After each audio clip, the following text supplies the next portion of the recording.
Salutations, viewers. It's Ayhan Ozyesil, and it's that time again.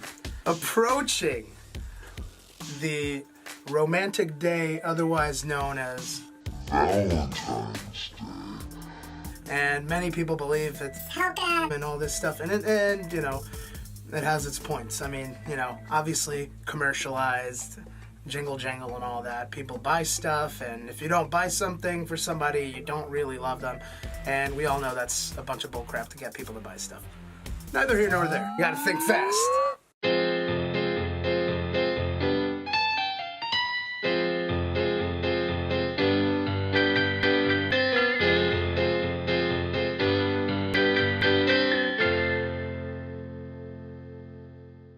In our society, at least, one cannot talk about Valentine's Day without first talking about its most celebrated mascot, Cupid.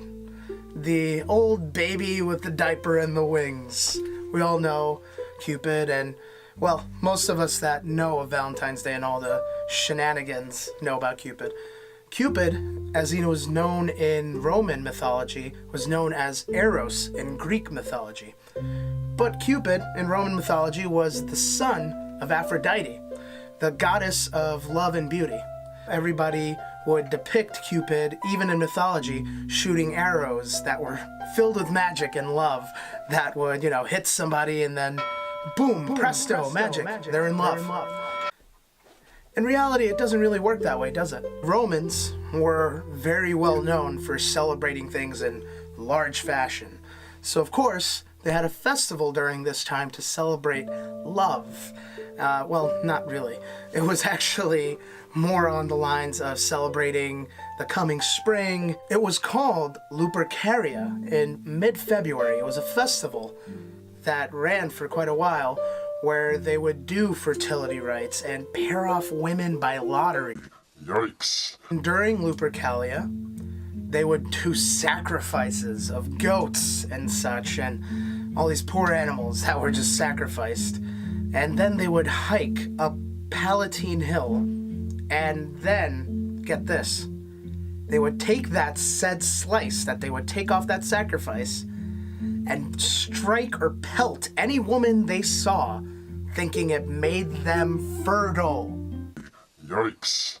Yeah, I guess roses and chocolates don't seem so bad anymore, huh? By the end of the 5th century, Pope Gelasius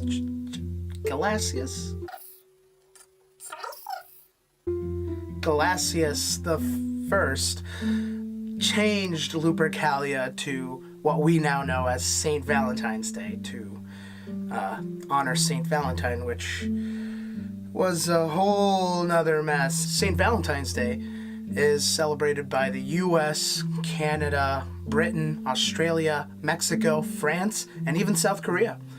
So when I say it's a worldwide holiday, I mean, I was kind of stretching it a little bit, but yeah, it is in a certain sense. You know, it definitely hits a lot of different continents.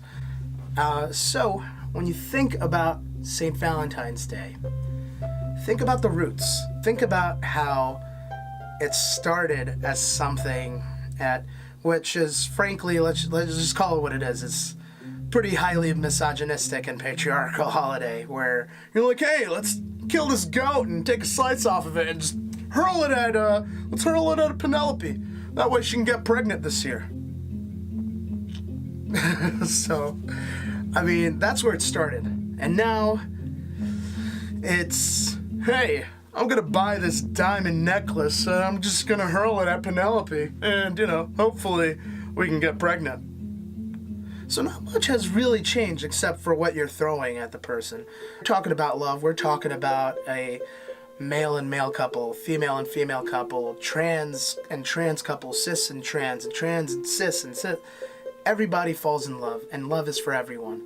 I will say something about this particular holiday.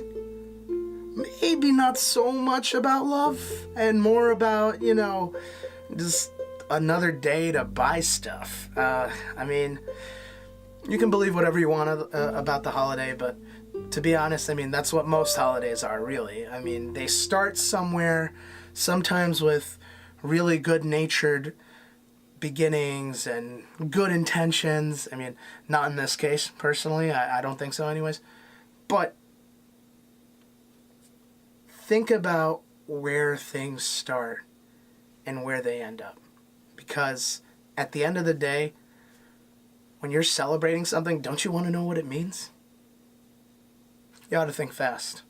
A little side note about St. Valentine. Of course, who Gelasius, or the Pope at the time named the holiday for. It is believed that Emperor Claudius II in Rome executed St. Valentine by beheading. That's actually kind of a fact, but it is believed that it's in memory of that saint dying and was associated with courtly love for many reasons.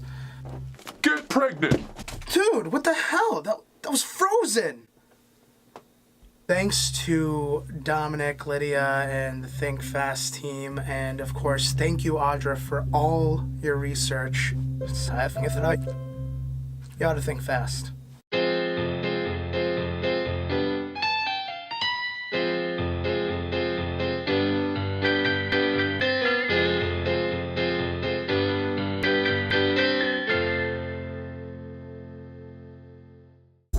I want you to watch this coming episode of Think Fast, Valentine's edition.